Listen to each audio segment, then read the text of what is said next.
All right, so today I want to talk about what scared the internet because I've been around since the internet started.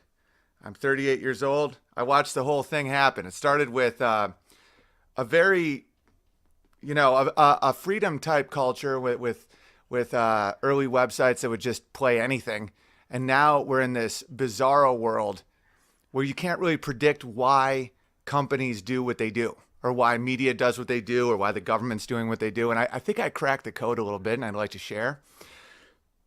I love capitalism and I think free markets and companies and stuff like that are great because you can predict behavior. It's very predictive when someone is operating to get more wealth for their business, for themselves, for their stockholders, all that stuff. So starting a few years ago, the internet and companies and all kinds of media platforms started operating not to get more wealth. They actually were sabotaging their own stock value and ability to make money for what appeared to be no reason, social justice, I guess. And I saw that a lot where you would see just earners on YouTube or Twitter or Facebook and all these places that just kept getting banned. Like I'm permanently banned from Twitter. And today I saw this happen on Twitter. Where is it? One second. So someone says, or Joe Big said, so basically Republican Swallow wants a war because that's what would happen if basically if you take our guns. And this guy said, and it would be a short war, my friend. The government has nukes, too many of them, but they're legit. I'm sure we could talk and find common ground to protect our families and communities. Okay, that's a sitting Democratic congressperson threatening to nuke it's their own people. And Scott Adams had a horrible take on this today. He compared it to Trump wanting the wall and deporting 15 million people and how it's the same kind of oversell where you say something extreme to get the base on board. Scott Adams, I mean, he's a wacky guy. I still enjoy his podcast, but he has no connection to truth. He's admitted that. And he said that, wanting to turn your citizens into vapor, into like, burning their shadows on their own walls like they did in Hiroshima and Nagasaki is not the same as building a wall, which any country should have the right to do, or deporting people that are here illegally is not in the same ballpark as genocide. So when this guy wasn't kicked off or that tweet wasn't even banned, I started really thinking about it. And what I see is this pyramid that happens on the internet. The way pyramids operate is it's the same way rackets like racketeering or any corporation or military, all kinds of things operate in a pyramid sense. A lot of criminal organizations are pyramids. So you have the soldiers and you have the corporals and the generals and, So you have people like me that were on Twitter. And so if the powers that be wanted me gone, Twitter would have to comply. And we're now seeing why. Because BitChute and Gab and all these other companies, these alternatives, are trying to compete with Twitter and YouTube and all that stuff. There's another level to the pyramid, and that is payment methods. So PayPal, Visa, MasterCard, all that stuff. And then there's another level, and that's advertisers, Walmart, Target, Starbucks, all these, like all the ad money that comes in for these operations. And then there's an even higher level. And that's what I want to talk about today. Because when people aren't operating for money, what caused it? Because there is something above money. And what is that? It's who owns money. So something happened on the internet, and I think I figured out the moment that it happened. It was the Podesta email leak. There was this thing called Pizzagate, and Pizzagate has been wildly debunked by everyone. Even Alex Jones has apologized for reporting on Pizzagate, saying it wasn't true, right? It's one of the more provable ones. I have no corporate masters or whatever. I'll just tell you straight up. If you look into this stuff, it's insane. Like all the evidence and all the weird stuff around Pizzagate is not only does it seem true, it seems remarkably true. It seems like there was an underground human trafficking network set up for children. And there's this guy, James Delafont or whatever, which literally means I love infants in French, J'aime de l'enfant. And so what I believe happened is the people who control the money, who own the money, Federal Reserve, the banks, all that stuff, it traces back to one family, the Rothschilds. And it's really tough to figure out how all this stuff works, but we all kind of have the suspicion and enough peripheral evidence that because the Federal Reserve can just make fake money, there's no gold standard, there's no standard of anything, you can just literally make money. So these guys somehow got worried, or they were awakened to the fact that there was an alternative media source. And I believe what happened was one of their guys was being revealed in a very shameful way. Now, do I think the Rothschilds are based in pedophilia? No. I think what happens is people in a position where they're put in like an extreme position, like peripheral people in a society will typically have a stronger life or death type existence, and they will do the businesses that others won't. Like if you're a mainstream family, like a blue blood back in the day, you would just be your business would be marrying another family with money, and you would just have farms and fiefdoms, and you would go hunting fox and deer. And then you would have the Jews.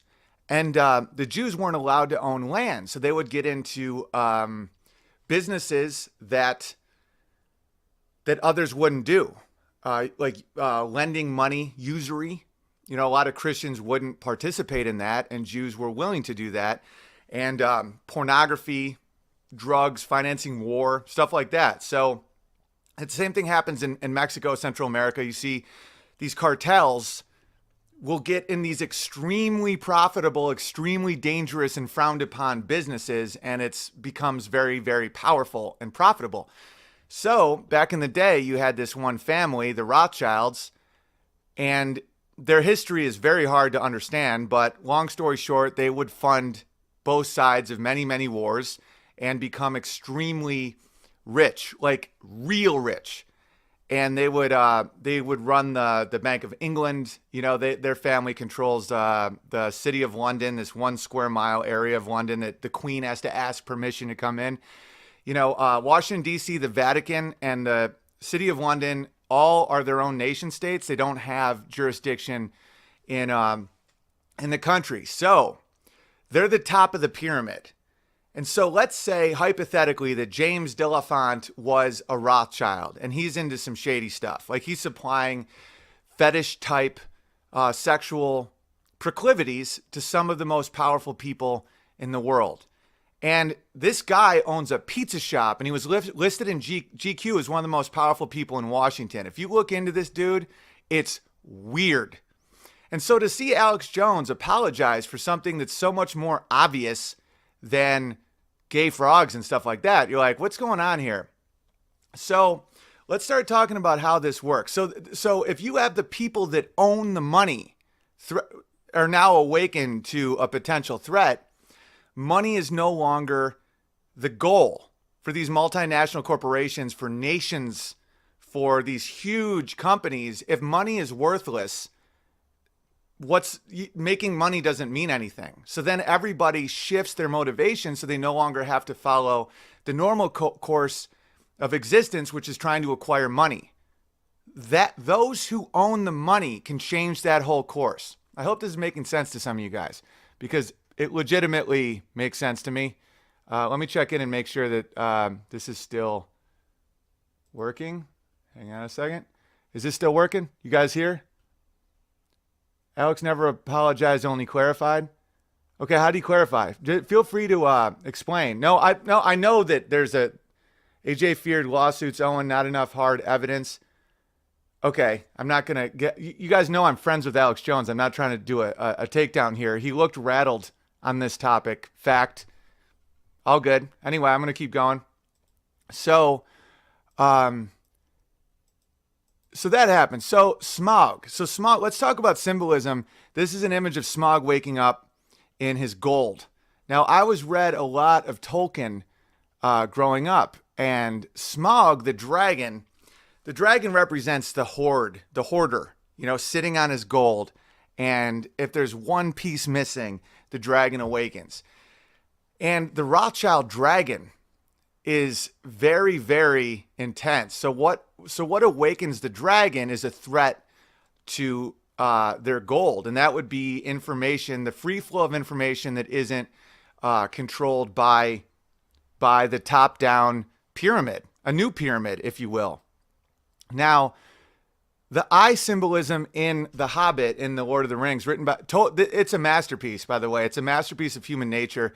That's what drew me to World War II. Was the same thing that drew Tolkien to the wars, is the human nature that was revealed from it. So you have Mount Doom, and you have the eye, the great eye in the sky, watching everyone, and it's evil.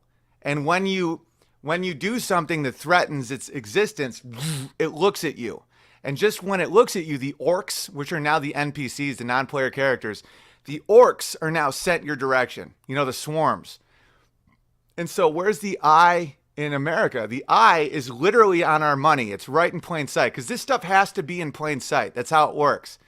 So the eye of Horus, the eye in the sky, the great Illuminati eye, is on every single one of our currencies. It's telling you who owns the currency. And when you look up the Federal Reserve, it's almost impossible to figure out who owns it. You can't understand it. It's not the U.S. government. It's as federal as Federal Express. It's just a word. It's a trick.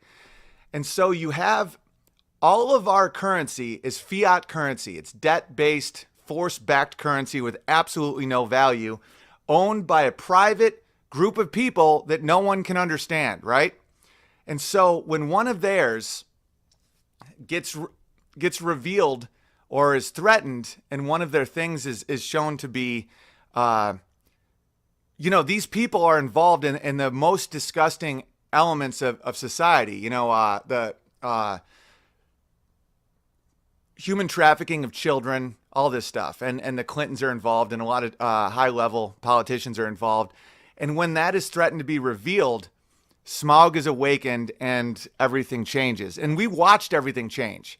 When it went from corporations, when someone like me is kicked off Twitter, but yet a guy who works for the government threatening to nuke its own people isn't, you have to think something's going on. All right, what else we got here? This is a quote from Tolkien. It does not do to leave a live dragon out of your calculations if you live near him. Dragons may not have much real use for all their wealth, but they know it to an ounce as a rule, especially after long possession, and Smaug was no exception. So the dragon doesn't do anything good. It's what Eric Weinstein called a rent collector, rent seekers. And the Rothschild type people are the reason that people hate Jews. And I extensively trying to explain in a lot of my podcasts that it isn't Jews, it's a specific group. And that whole all Dalmatians are dogs, but not all dogs are Dalmatians logic fallacy is very important to understand.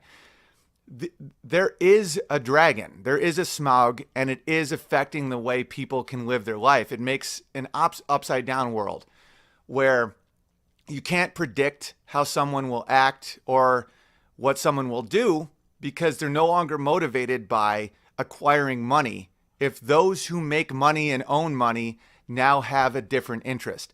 And Smaug was asleep for a while, and then Smaug was awakened with new media, with people like me and many, many others that can just speak their mind and have thousands and thousands of people listen to them. And so that's why now there's this massive, massive censorship thing happening, even in the face of their own stockholders losing wealth. I'm an earner for YouTube. If everybody made YouTube what I make YouTube a month, it would be like $1 trillion. It's just insane. I'm an earner for them. So when they banned my live streaming ability from my other channel, it really rocked me a little bit because it made me not understand motivation. Like imagine if you see a wolf in the wild and it no longer is motivated by food. That would make you think it was diseased. You know, you'd think that it would have rabies. If you saw, you can predict an eagle, what an eagle will do to a chicken. What if an eagle doesn't go for the chicken and just starts trying to eat a tree? You'd be like, what is happening? And I think that's what it is. I think the top of the pyramid felt nervous for the first time in a long time and started making shockwaves. I think that's what happened to George Soros. I think when that interview came out where Soros said that he worked for the Nazis and it was the best time of his life, it scared him. He didn't want people to see that. And Scott Adams, again, I do like the guy. I do enjoy his podcast, but he said that that interview has been debunked. If you watch the whole interview, that's not true at all. The only thing that's debunked is that he didn't directly work for the Nazis, but that doesn't matter. He said it was one of the best times of his life, and he would point to where Jews lived. It's really, really humiliating for George Soros. So when you think about the Rothschilds and the Soroses of the world, these people don't even know we exist most of the time. We're not in their purview. Like the Eye of Siren does not normally look at shit like us. When there's a poke, when there's something that embarrasses them, when there's a threat to even an ounce of their gold, they'll look. And you can feel the shockwaves. You can feel the censorship, the disease. You know, when our media just becomes so toxic. When it wasn't always like this. And I've went through different phases thinking like it might have been an illusion that we all believed Walter Cronkite, or maybe it wasn't. But one thing I'll tell you is it wasn't ripping our culture apart. It wasn't designed to create tribal war and confusion and all this stuff. And right now it is blatantly. And so someone's scared, someone is threatened, someone is sending shockwaves down the pyramid. And again, one of the reasons that I use PayPal and I use YouTube and all this stuff is because I realize when you're in this pyramid, which we all have to be in some way or another, there's no real way out. There just isn't. When you have the smog, you have to take out smog or it's all the same shit anyway. You know, you get on BitChute and PayPal pulls their funding and then let's say that doesn't work and they're still going. If they still are hurting and affecting the powers that be, they'll pull their ability to be on the internet based on domain laws and stuff like that. They'll use politicians to change laws. The Federal Reserve is above our government. It's above our military. It's above all of it. It literally is the eye that's making sure that everyone falls into place. And it's not, and when it feels threatened, things get real dicey. So this is a patch I'm making. I thought this was pretty funny. Illuminati, my dear Watson, Sherlock Holmes, because it does cause paranoia. And that character I made, Sherlock Holmes, is a comedic version of all this. But it causes paranoia when you can't figure out where things are coming from or why people are doing what they're doing. Because again, if people are not motivated by the acquisition of wealth, what are they motivated by? And that's to please those who make the money. And like when Walmart pulls ads from PewDiePie, you know something is off. And it's because the smog has awakened. This is how, I'm just showing you how like economics works and how media works. If they were to execute me or assassinate me, they would have to assassinate a ton of people. That's the problem, is the lid is off. You know, the lid is off this jar. And that's the problem. That's why it has to be a top-down censorship thing. Killing me would do nothing. In fact, it would be one of those, if you want to talk archetypal, it would just make it more obvious to people. You know, you strike down Obi-Wan Kenobi to make him more powerful. Do you know my great-grandfather's name was Ben Kenobi? How fucked up is that? I don't know. And this isn't conspiratorial. I mean, and by the way, do you guys know the origins of the words conspiracy, Holocaust, and apocalypse are all hilariously the opposite? A conspiracy used to be seen as a positive thing. It was like when people came together, I don't know. The word conspiracy as a negative was created after, right after JFK was assassinated. It was to to limit people's free thought. Where if someone was putting together obvious pieces as to what happened, people would just say, oh, that's a conspiracy theory, as if to say you're crazy, when in fact, I mean, the JFK assassination still makes no sense. And so you have to literally accept nonsense to be seen as normal. And you're called crazy if you just question obvious discrepancies in any narrative.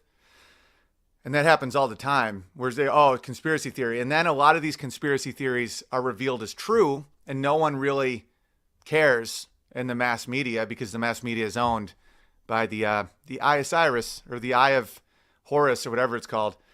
And like the Gulf of Tonkin was faked, and that's what started Vietnam. Like people that used to say that back in the day, like this Cooper, this guy who got killed actually.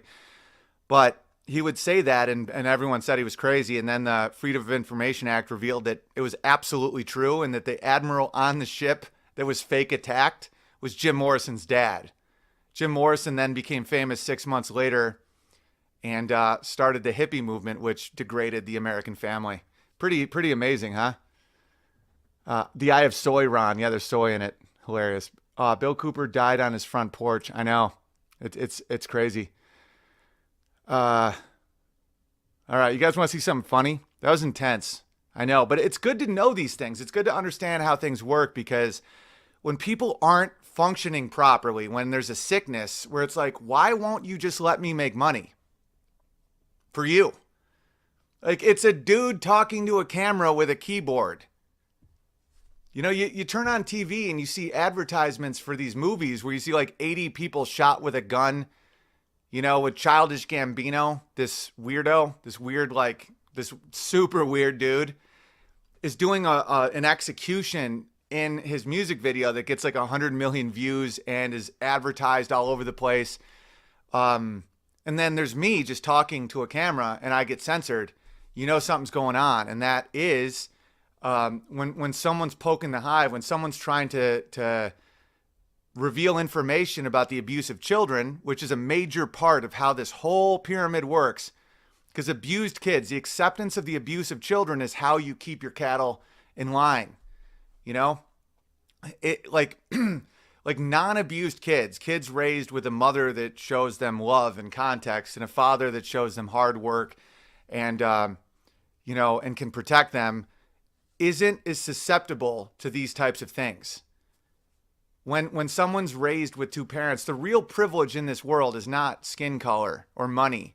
It's being raised without systemic abuse, without someone routinely telling you you're stupid or you're bad, or raping you or beating you erratically. And if you're raised with parents that show love to each other, and the mother is feminine and the father's masculine, you grow up not accepting nonsense. And, you know, like 2 years into the Russia collusion investigation, without any evidence, someone raised with a family with love just says, this is nonsense. There's no proof to this. And there's like, there is. It's like, but don't look behind the curtain. Don't look at the 22 trillion in debt, or why everyone is promoting all these nonsense policies that destroy the American family. Don't look at that. But who is Stormy Daniels? I'll show you something funny that we made on Crowder, just to lighten the mood a little bit. I know I'm getting intense. This is Jim Acosta. He will not be stopped. Mr.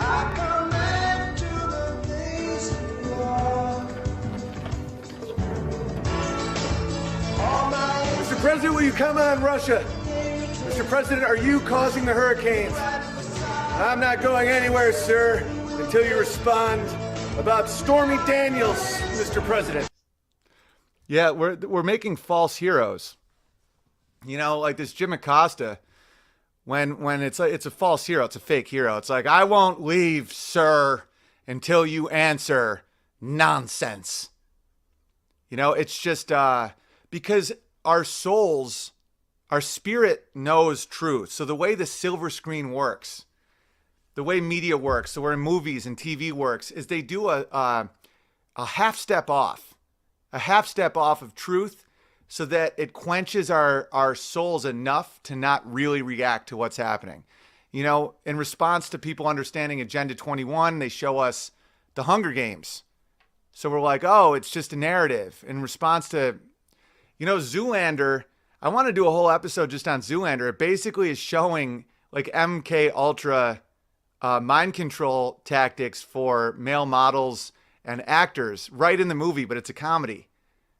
And it talks about how these celebrities and models and stuff have been used for like assassinations and all this stuff. And I've always loved that movie. It's so like close to reality though. It's so funny. All right, let me check PayPal. Jim Acosta is such an asshat and a narcissistic fool. Well, he's doing his job extremely well. That's the thing. But his job isn't journalism. It's not journalism. Would you guys like to see? Let me show you guys. Wait a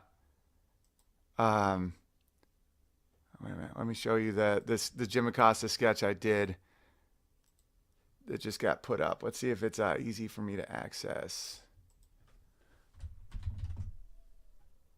Here it is. Check this out. They say the pen is mightier than the sword. Just remember, rookie, when everyone's tweeting in one direction, you tweet in that direction.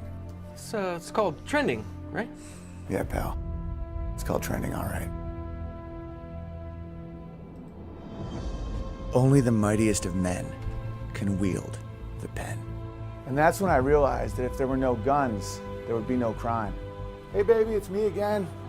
Yeah, I know I haven't been around in a while, and I've just been really busy. I've been hanging out with the Property Brothers a ton and Aziz Ansari.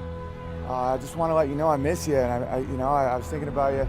A true hero is not made in war or battle, but on the internet with words. Did you get that selfie I sent you with Morning Joe? Even the greatest warriors have a breaking point. All I ever wanted was to work for CNN. I'm one of the good guys. Can one man listen to a chant? Just please call me back. That he sucks? I think the future of journalism. I don't know what journalism is. Or is that the breaking point of all men?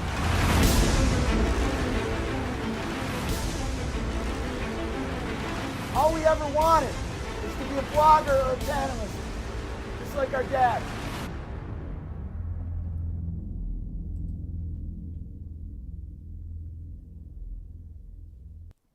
Things are good on the home front, by the way. I know I've been talking a little bit too much about this type of intense stuff lately, but I don't know if you're anything like me, but you felt something kind of shift in the air, and it's worth talking about as long as we still can.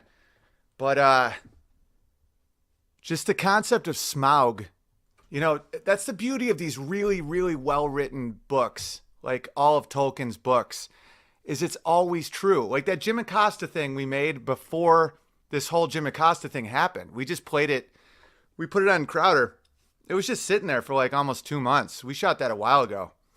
And then when it happened again, we just were like, oh, let's put that up. Like what's true will always be true. It just is true. And somebody poked a seriously big dragon. And, I'm curious to see how this all plays out.